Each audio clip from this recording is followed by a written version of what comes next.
Hey guys, this is week 9 on Young Pagan Circle and I'm your Wednesday's host, and this week is all about books in your craft. So the first question is, what was the first book that you ever read that was pagan? So the first book that I ever got I don't have and I don't know the name of, but all I can remember is it was a little purple book, and it was just, I think it was called something like Earth Religions or something like that, and it was very brief, very simple, and it just explained all the different types of earth-based religions like paganism, Wicca, blah, blah, blah, stuff like that. And then after that I have a big pile of books here. Where's it? There it is. I got this one, Solitary Wicca for Life by Aaron Murphy Hiscott, and I have to say I haven't read this book all that much, just because, I don't know if you can see, but it's kind of boring. I mean, it's a good book, it's got loads of stuff in it, and I would suggest it is good for beginners, but I just like books that have pictures and poems and, you know, little things that kind of,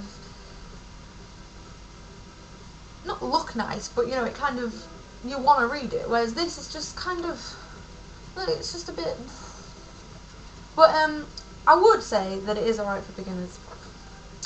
Some of your favourite books and why. Okay, so this, obviously, I think, well, most of us know this book, by Silver Raven Wolf, and it's the ultimate book of shadows for the new generation, Solitary Witch, and this book is just huge and it just has everything. And I'd say anyone, I keep looking at myself on the computer and not you, so sorry. But anyone, yeah, just get it, even if you know, it's good for beginners, but it's good for everyone, I think. It's got just so much in here, it's just got everything, and it's one of them where you're not going to read it back to front, you know, you're going to front to back. But you will, like,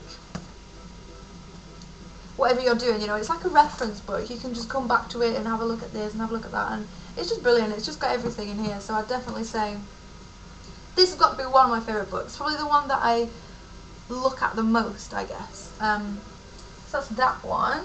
Another one that I really like is The Witch's Journal, Charms, Spells, Potions and Enchantments by Celine Silverwind. And the reason I like this book is, I would say it's kind of a beginner's book. It's just all about correspondences and, you know, things like that. But all the pages, bookmark in there. All the pages, look, they're just so nice to look at, and they're all colourful and pictures and little things that are dotted about everywhere, little diagrams. And look, little, like, where it's got about herbs, it's got the picture of the herb as well, and the planets, and just everything. It's really nice. So I think this is a really nice one just to have, and it's just, I don't know, I really like the feel of that book. Another one that I really like, I have a lot. Oh, I like this. This book is How to Hear Your Angels by Doreen Virtue. So it's not a book exactly on paganism or witchcraft or Wicca or whatever, but I basically bought this book for my mum, I think about 2, 3 years ago maybe, and we keep passing it back and forth between each other, and so at the moment I have it again, and I will read it, and then I give it back to her, she reads it, give it back to me. It's one of them that you can read, like, well, I think you can read this like so many times and you get something different out of it every time. It's basically just about your spirit guides or guardian angels or whatever you want to call them. There's just like little exercises to do in there, little meditations and things like that, and how to give like angel readings and things. But it's just such a lovely little book, and it is one that you can read it in a day, you know. So yeah, I love this book. What other book do I? Oh yeah, the Wiccan Bible. Any book in these series, like the Wiccan Bible, I've also got. So I've got the Wicca Bible, the Tarot Bible, the Chakra Bible. There's loads of them. I don't actually know how many there is, but there's loads of them. But I do love these books because, like the other one, it's colourful and it's got pictures, and it's just really nice to read, and they go really in depth as well. Whereas things like with tarot, you get a lot of tarot books. Well, I've found, like, this is another one I have, but it's very, look how thin it is, and I just don't think you can try and read about tarot in a book that thin. Just me, I don't know, but this book is alright for people.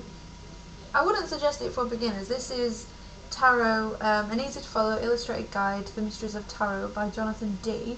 I think I've got this book just with in like a tarot beginner pack thing, and it's good for like a really quick reference guide. It's got like a little thing about all the different cards, but I think tarot is such a huge subject that you kind of need like a beefy book like this. So this book, I haven't read it all yet. It's pretty big. It's got like really in-depth descriptions of card meanings, but it also goes into like how to use, instead of just having different spreads, like it has spreads in it, but it's also like how to interpret the spreads. You know, it's not just like I can't really explain what I mean, but there's a lot of different spreads for all different things, like letting go of the past, finding out what you need to learn, and it's really in depth, so I would definitely recommend this book. I love it.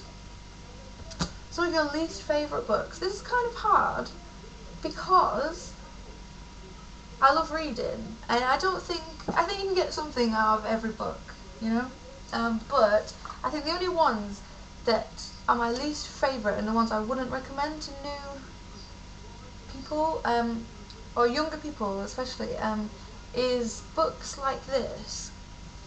This is the Element Encyclopedia of 1,000 Spells, and I think I got it for Christmas or something one year, and basically it is just full of, I don't know if you can see that, just full of different spells. It's just full of them, and that's all it is. And I can't say I dislike it, because it is interesting to read, and it's good to get ideas from, but I think that's all you should use it as, is something to get ideas from. You shouldn't use it as like a total guide, you know? So that's the only thing I use this for. Say if I want to do a spell about something, and you know, I just use it as just a reference, you know, just to get like, oh, if I like that, I'll use that, but I wouldn't follow it word for word. Yeah, and ideas to young pagans about what books would be helpful and which ones you would not recommend. So books like spell books and things like that, I would actually probably recommend steering clear of. That's just my opinion. People obviously like these books, and that's cool, but I would just use these as something to get ideas from, to create your own, because I think creating your own spells, your own rituals, is the only way to personalise your spirituality. You can't just follow someone else's words word for word, you know? It's just my view, that's what I think anyway. Some of the books I would say is books like these. I got these from a charity shop, and these are awesome. Obviously these aren't just about paganism or Wicca, but these are, once you get a bit developed in your path, and you will find the different little avenues that you want to kind of branch out to, because at the moment I'm focusing on like alternative therapies and herbalism and things like that. So I found this book, which is the Encyclopedia of Alternative Health and Natural Remedies. I got this in a charity shop, and it is brilliant. It is quite big. It doesn't look quite big there, but it is actually quite big, and it has just got, it's just got everything in here, you know, like herbs and exercises to do and case studies, and it kind of explains like the scientific part of it as well, which I really like, because I'm the kind of person that, you know, likes to go quite in depth and know like how things actually work. So it's got all about different conditions and how to, like, what kind of therapies, what kind of alternative therapies to use will be best for different things, and all about the mind and all about meditation and visualization exercises, and it's just brilliant. So I think anyone that is interested in eventually looking into herbalism or other types of, like, crystal healing, for example, it's got all about crystal healing here, colour therapy. Anyone interested in that kind of thing, get one of these books. They are great. I got this for like £1.99 or something. Bargain. And I would suggest looking in charity shops for books. I really would, because people will get rid of the craziest thing.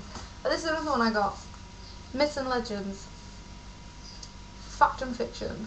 I haven't read this one yet. I only got this one 2 days ago, but I have had a flip through, and it looks really good. It's got all like the different stories and different myths from all over the world, and the reason I got it is because it's got all about where is it? All about different gods and goddesses and all the like, trying to find it. Oh, I can't find it. But it's got all sorts, yeah, just everything in here, like all the different pantheons and all the different gods, and that's, yeah, here, this is what I was looking for. Cause that's what I've been looking at the moment, into like burial beliefs, because it's really interesting. But yeah, I would suggest this book for things about gods and goddesses. It's really good. Another one, obviously. Scott Cunningham's books. Living Wicker. This is his second. Yeah, because the first one. Yeah, this is his second one. This is just one of them books that I think most people, Wiccan or pagan or whatever, has probably read these books. I love Scott Cunningham books. My opinion. I find them really helpful. I think the way he words it is. It's just such an easy read, and it's quite small, but you can read it and you can get, even if you are quite developed in your path, you can still get a lot from it. So I would suggest, the obvious authors, to read all them books, but kind of, the thing I would suggest with books is not to take every book as a fact, to just kind of look at each book as someone's observations or someone's opinions. And kind of read as much as you can, and then you can make your own opinions about it. You can take bits from that book and leave certain bits out. That's what I would suggest doing, is definitely read as much as you can about as many different subjects as possible. It doesn't always have to be books about Wicca or paganism, Like this book here is brilliant. This is just ancient Egypt, but it has so much in it about gods and goddesses and myths and all that kind of stuff that I haven't found in any book about anything else. So yeah, I'd suggest as well, look in charity shops. Books are expensive. Charity shops, you'll find some amazing deals. So yeah. Anyway, that's going to be it for this week. This was meant to be really short, and it probably isn't now. But I will see you guys next week.